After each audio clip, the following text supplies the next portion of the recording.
The Birdhouse Chronicles, written by Cathleen Miller, narrated by Garrison Starr, presented by Vibrary Audiobooks.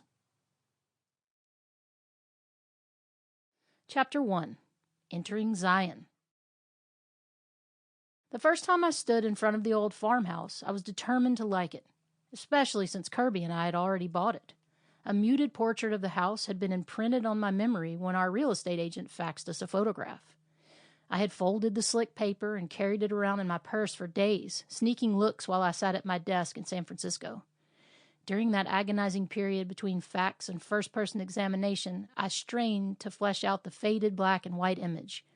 A wispy ghost of a house that floated on the page, but after traveling 3,000 miles to the village of Zion, I was relieved to find my new home was solid as a brick wall.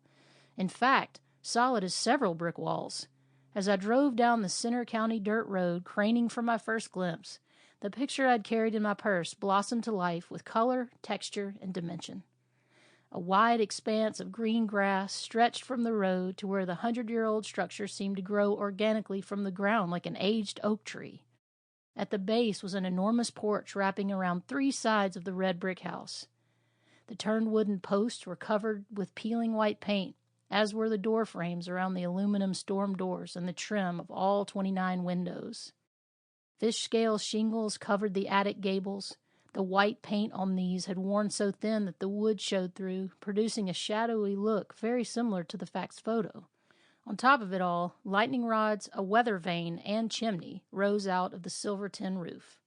My first reaction was one of awe, that after years of renting a city apartment, I should be mistress of such a massive house, and also one of panic, that after years of renting a city apartment, I should be caretaker of such a massive house.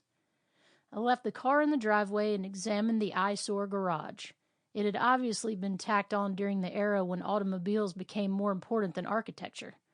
The owners who built it covered their new addition with asphalt shingles pretending to be brick, and the garage's rusting tin roof looked as if it had been rescued from an abandoned chicken coop.